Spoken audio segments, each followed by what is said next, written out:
Let's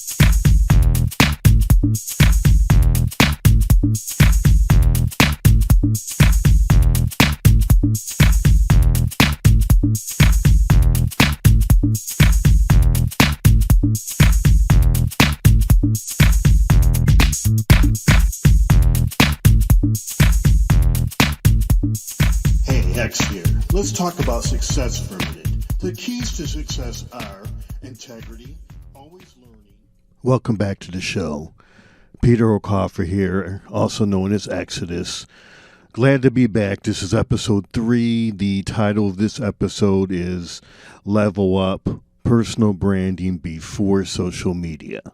And as I was saying in the last episode, a lot of people associate branding with social media, but branding was around well before social media. Social media is a tool, and a very important tool. So I'm going to start off today a little bit in my Gemini mode and just go a little freestyle and loose here. Recently, I just came off from, I think it was the flu. I had a COVID test, a rapid test, came back negative. Never did get the PCR, as we're well aware. You know, we're in early January when I'm making this recording, and you know, Omicron is really overwhelming the medical system right now. So never did get that PCR. Not sure, but based on how I've acted in the past and you know, different things, I think it was the flu. But I want to start a little bit here talking about how do you handle things in COVID. We're a year and a half into this and have had some interesting conversations with people over the last few weeks. So the way I look at it is there's basically 3 mindsets that you can have right now as we sit in the middle of a pandemic. The first one is you can deny that there is a pandemic, which I do not recommend. The second is you can hope it'll disappear soon and take the wait and see approach. Or number 3, you can kind of operate like this is the new normal and it's going to be around for a while. Now, most scientists are kind of siding with number 3 here, and that this is not. This is going to be around for a while, and this is not going away. And I think really that is the proper approach to take right now as far as COVID goes. It's a realistic approach. I mean, there's a lot of things right now we can't control, but the one thing we can control is is our mindset and how we decide to move in this new world that we're in. The advantage of taking the approach that this is the new normal is we're not in stasis or kind of in a holding mode as life happens around us. We can still work on our goals and our purpose and our dreams. And if if COVID goes away, then hey, you made some progress and you can go, slip back into the old mode that you used before COVID. So I just think that's the most realistic approach to take. And again, all you can do is control what you can. There's so many things that are happening in the world now that you can't control. So that is one of the things I want to discuss today is controlling what you can control. That's kind of one of the catchphrases for this episode. It's interesting, I'm still on my journey to on my purpose and accomplish some of the goals that I have and fulfill the purpose I think I was put here to do. It's interesting when you look at people who have kind of reach that promised land, so to speak, and many of them talk about what has value, and people always think it's money, but most of these folks who've kind of found that success have they talk about two things: time and money, and those are the most valuable assets in you know really in the world. And I want to focus on one, and that is the issue of time, because time is very valuable because it is limited, it is finite. I mean, you lose money, you can always go and make some more money. You really can't snatch back time. So, time is something that should be valued, and many people underestimate the value of time. As we're in COVID, it's very, in some ways, we're on our own. I know with people close to me and family members, it seems like whatever problems you had before, 2019, before COVID have kind of been exacerbated, or COVID's kind of shone a light on that. So a lot of people, we're all going through a lot of stuff here. I mean, some more than others, and it's very stressful. And one of the methods I think of, again, I say control what you can control. I mean, there's a lot we can't control, but one of the things that I find in my life is kind of slowing down the process of things that I can control, and I kind of compare it to the Matrix. In the Matrix, when they shoot the bullets and the bullets slow down, and he's able to dodge the bullets. It's a little bit like that, slowing down time. So, being more deliberate in your decision making, maybe slowing down the processes of the goals that you want to accomplish, because if you can become overwhelmed and just kind of forget about your dreams and your goals. And so, rather than do that, it might be just wiser to slow it down and to take things in small bites and small steps rather than large ones, particularly in very stressful times. As I said earlier, I mean, it is stressful. Most of us aren't dealing with things that are on the level of maybe therapy or seeing psychiatrists, but that's definitely gone up, and it's helping that we have telehealth, but in some ways we're on our own. And so, slowing down time is very, very important, in kind of simplifying your goals and your personal quest and your venture, because it is tough. If you think about the Matrix, I mean, it's not foolproof, because, I mean, Neo still got beat up and got bloodied, probably broke some ribs, maybe broke some limbs in these fights, but, he survived them. And, throughout my life, slowing down and taking my time on things has been very helpful, and it has kept me on track. It's easy to get off track when you're stressed. It's easy just to throw up your hands and kind of hibernate and go into stasis. But remembering the Matrix, slowing down, and being more deliberate on your goals is I think very helpful in this time.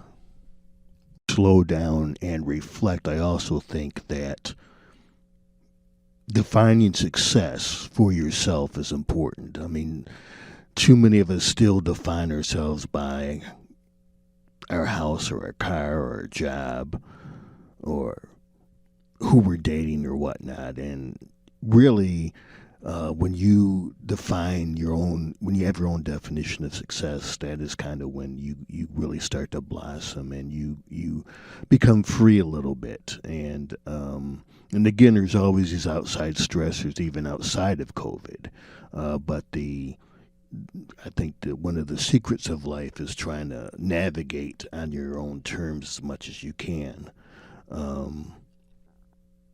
For me personally, I don't define myself by my job or how much money I make. I define myself by my art. So, completing novels, completing songs, doing albums. It's the journey more so even than, how many streams I get or how many copies I sell. Because that's what brings me joy. That's my passion. So that's how I define myself.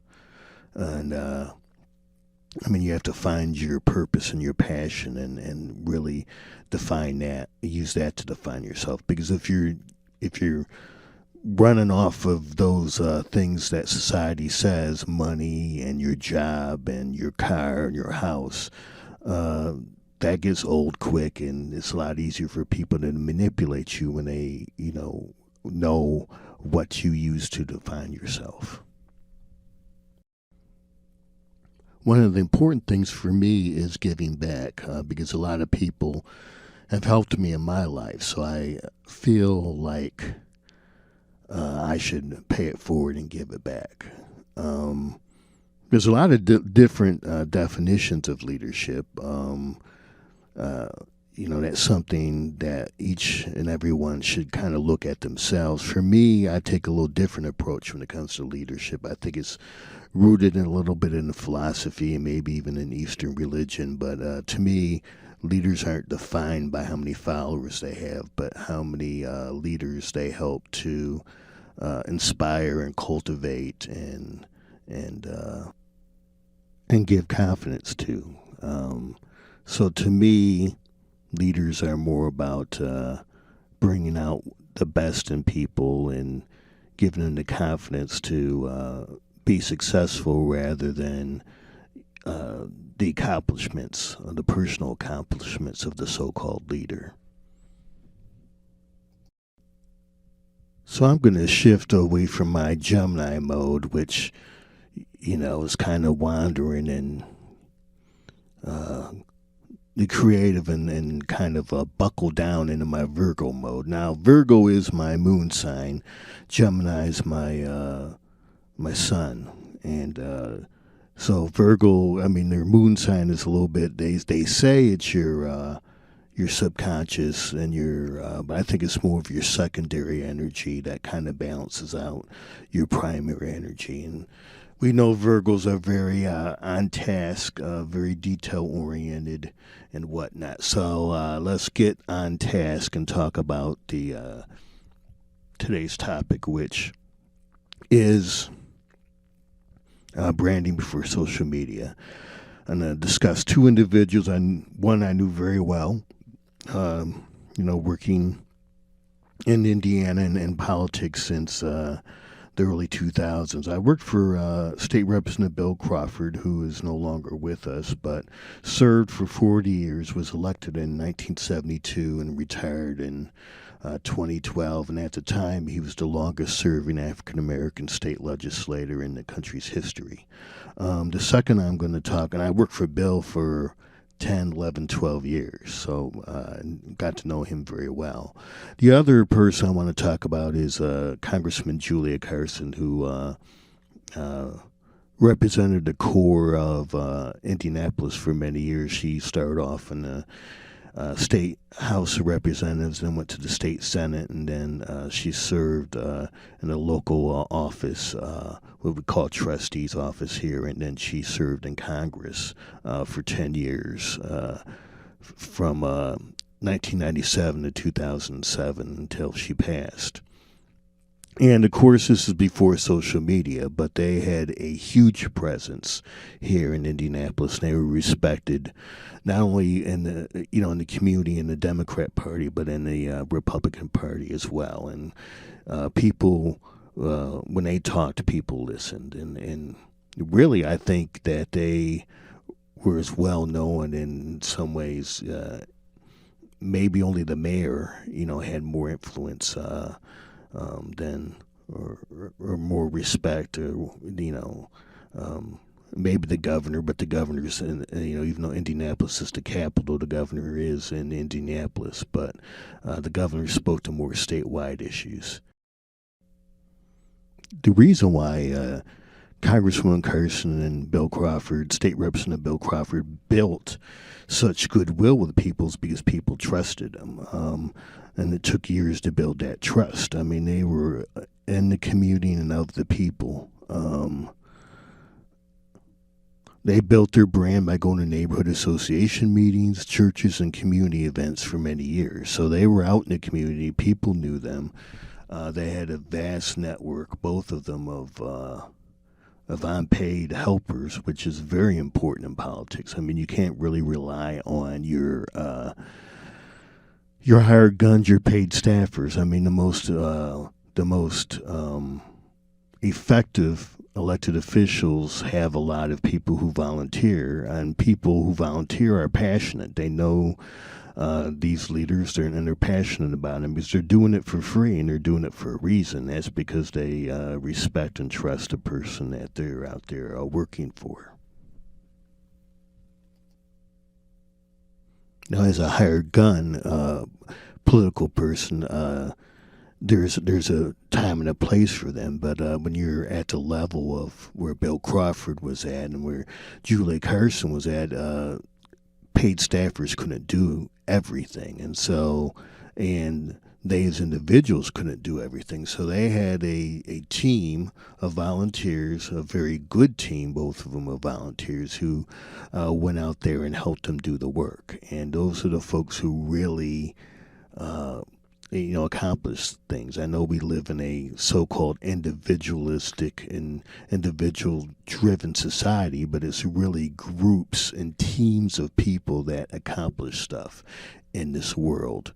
The first time I met Julia Carson was interesting because it was at an Indiana Black Legislative Caucus prayer breakfast, and it was interesting because people bought tables, and the members of the Black Caucus were concerned because Julia's table was towards the back of the ballroom, and they wanted her at the front. So I remember going to Julia, and I was going to bring her up to a table at the front that had an extra seat, and that's the first time I ever met her and heard all the stories about Julia. And so I said, Congressman Carson, I've been told to bring you up front. And she just smiled at me and kissed me on the cheek and said, "That's all right, baby. I'll stay back here." And didn't mind at all that she kissed me on the cheek. That was Julia Carson, and she was so beloved. She actually, she had a old school machine, and the power of Julia Carson. You made Julia mad when you were a Democrat elected official. She'd say, "Shape up or I'll run something against you." And those people, they shaped up because Julia could bring out the vote. And if Julia said, she was going to beat you in the primary, she would do it. She had she was very respected, a little bit feared because of that. But she was kind of the sheriff in Indianapolis and was able to keep the other Democrat elected officials in line. And when they started acting up, you get that phone call, and Julie be like, knock it off or else. And guess what? They knocked it off because they knew she could deliver. I remember early on in the early 2000s, the city council here in Indianapolis tried to do a city ordinance that would protect the LGBTQ community against discrimination, and it failed. And so there's one council, it's the first Monday of every month, and Julia wasn't very happy, and she called a meeting of all the Democrat elected officials in Indianapolis or / Marion County. It's one and the same, but we have county elected officials and city elected officials, and so she called them. I wasn't there, but I'll tell you what, that next month that ordinance passed, and that was the power of Julia Carson. She had a whole army of volunteers that would go out and work on campaigns for her, and, you didn't mess with her. Soon after I started working for Bill Crawford, he became chairman of the Ways and Means Committee. And at the time, the Democrats were in the majority in the House of Representatives. So as chairman of the Ways and Means Committee, you write the state budget along with the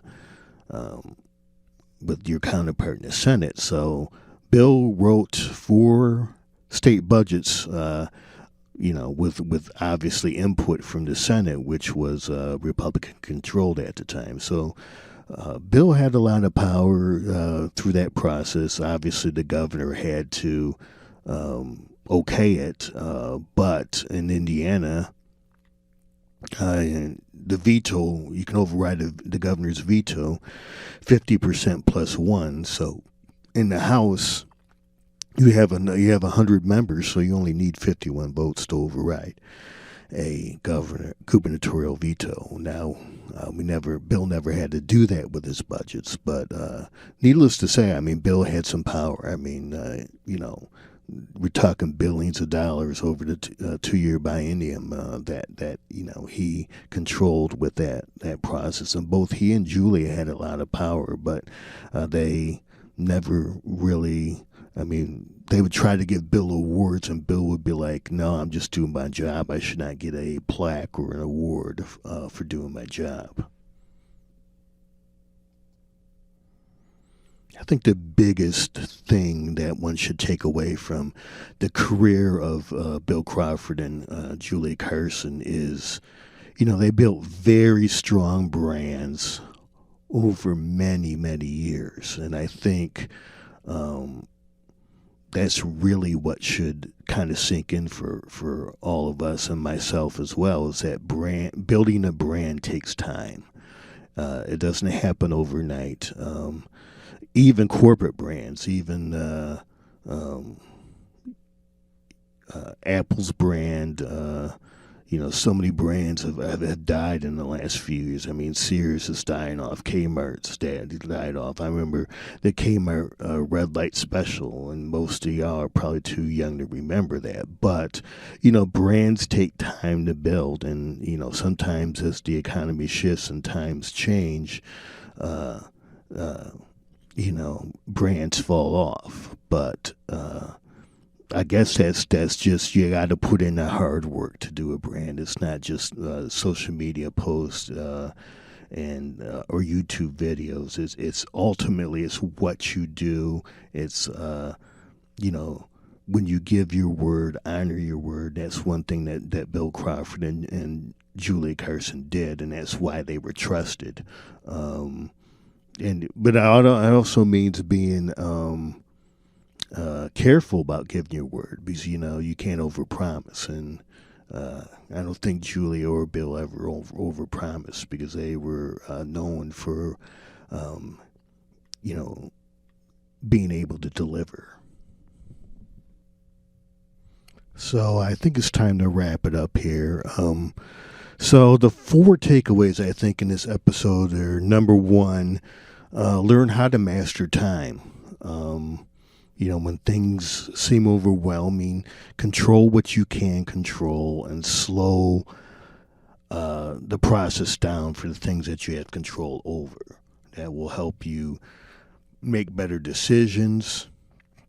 It will still keep you on task and on your journey, because it's easy when things get tough to, walk away and give up. Number 2, control what you can. We'll talk about that more as we go along, and that's part of controlling time and, being Neo in the Matrix. 3, looking at the brand that Bill Crawford and Julia Carson built, trust is very important when it comes to branding. That's why they had such strong brands. They would only maybe do 2 to 4 press conferences a year, because, we have, at the time, there were, I think, 29 counselors. We now have 25 city councilors. Julie was a congressperson, and I don't know, 15, 20, 25 state legislators. And so, you call a press conference, chances are no one's, very few people might show up. Bill and Julie, they maybe did 4 to 6 radio shows on talk shows, a year. So they weren't in the media a lot. They built that brand through going out and talking to people and showing up at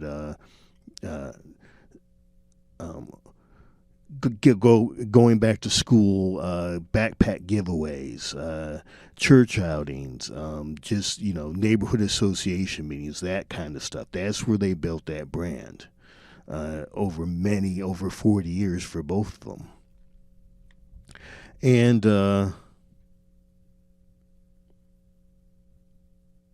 so 4 is, again, it takes time to build your brand. I mean, ultimately,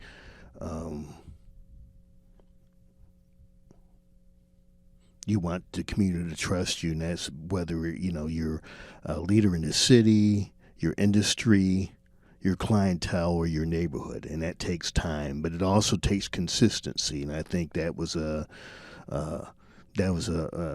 stress point in one of the earlier episodes. So consistency, and once you get consistency, then trust comes out of that.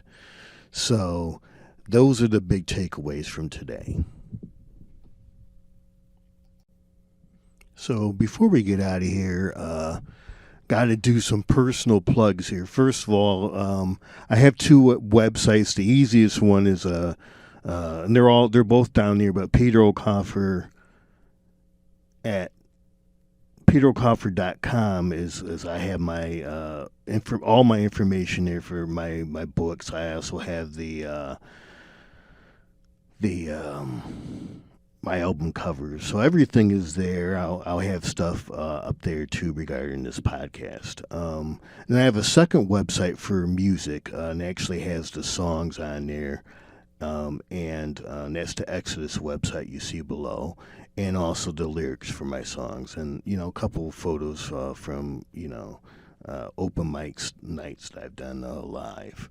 And finally, if you would like to help out in financially with my situation, I'd appreciate it. I mean, eventually, my goal is to get to a position where I am doing all I'm doing is creative endeavors. As I said, during session, working 50, 60 hours a week and trying to do music plus a podcast plus, write fiction. I have 3 or 4 draft books done in draft form that need to be edited and put out as actual novels, and that's a long process, much longer than music.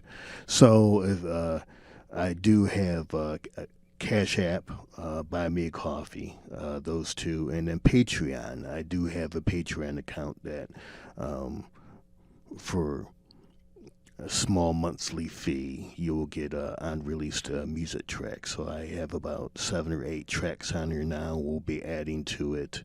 So consider, all those links are below.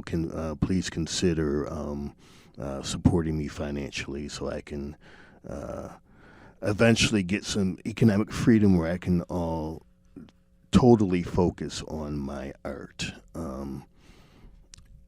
So before we leave, I got 3 cuts for you. The first one, Slow Down, is off my first album. The second cut is called Time. It's also off my first album. And then the third cut is Everything It's Political, which is off of 2020 Cyberfunk. And as I said, when I talk about my branding, I try to build my brand into my art. That's very important.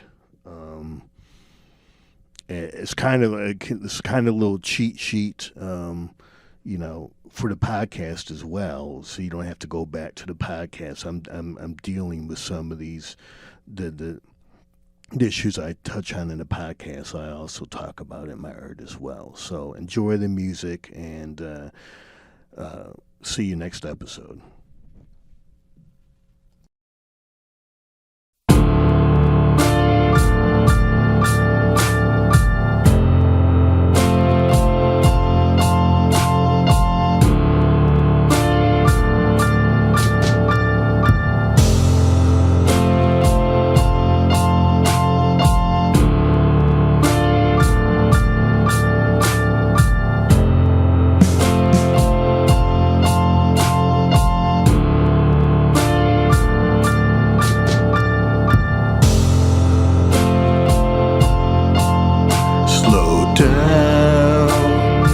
baby, you're going too fast. Slow down, sweetheart, I wanna be built to last. Slow down, lover, let's enjoy the night. Slow down, precious, there's no need to fight. Slow down, girl, time is on our side. Slow down, honey, the future is so damn sweet. Slow down, my love, I'll call you in the morning. Down, diamond girl, I'll be around next year. Slow down, hot thing, I wanna love you right. Slow down, my tigress, there's no need to bite. Slow down, Mona Lisa, God can be so good. Slow down, Cleopatra, your beauty is timeless. Yeah. Baby, take a deep breath. Take your time. There's no need to rush.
My old boss, the late Bill Crawford, former Indiana State Representative, used to say, you're either at the table or you're on the menu.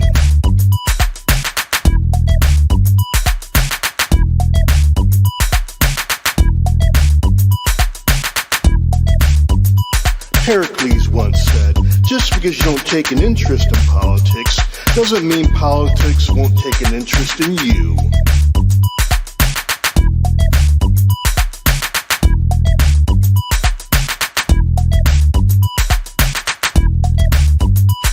The moon circles the earth, it's political.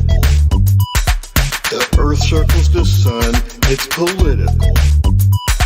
The oceans control the rain, it's political. The sun rules life, it's political. The black hole eats a star, it's political. Mother Nature, that's her way. She does what she wants, she is going to slay. Yeah.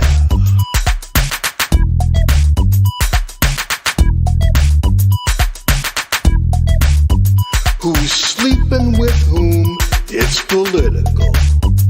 Your place of employment? It's political. Who gets the promotion?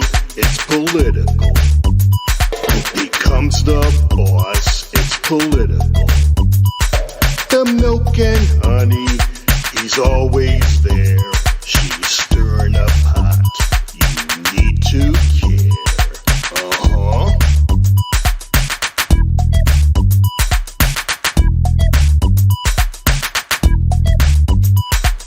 Ends up on top, it's political. Who's face down on the ground, it's political. Who's driving the agenda, it's political. Who gets praise and blame, it's political. Life ain't fair, you need to wake up. Fight for yours, you better give a fuck. Yeah.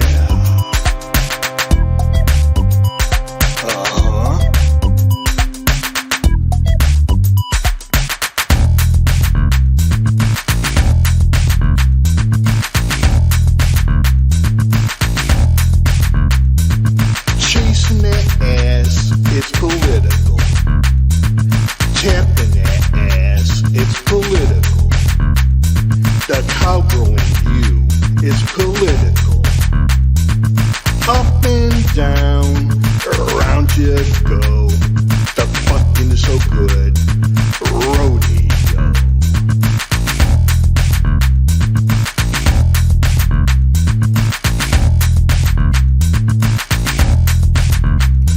Delivers the pain, it's political. Who sheds the tears, it's political. Who's the pimp in the game, it's political. Who plays the hoe, who turns the trick.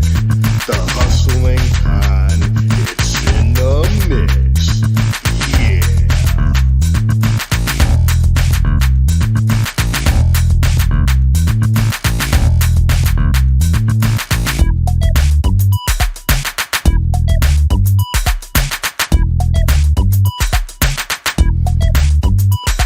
The earth gives birth to life, it's political. The earth takes back the dead, it's political. He's coming for you, she'll cast her spell. Cold steel press your head, she'll take you to hell. Yeah.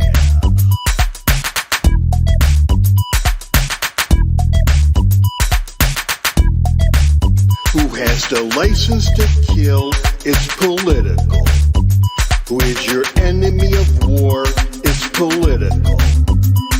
He'll hide his rage, she'll come as a sage. Mind fuck special, you're locked in a cage.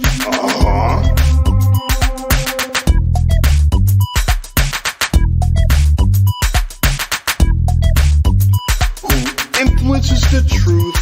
It's political. Who influences the news? It's political. Heaven and hell, that is their way. Mindfuck special will steal you away. Yeah.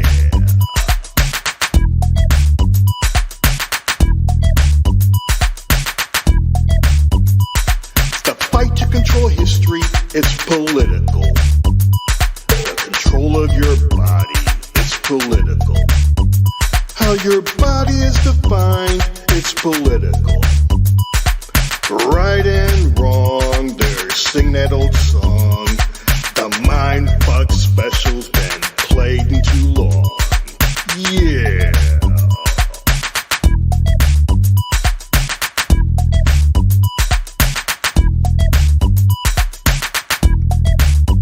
You can run, but you can't hide.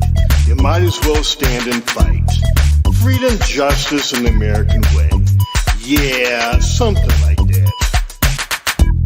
Hopefully we'll see better days.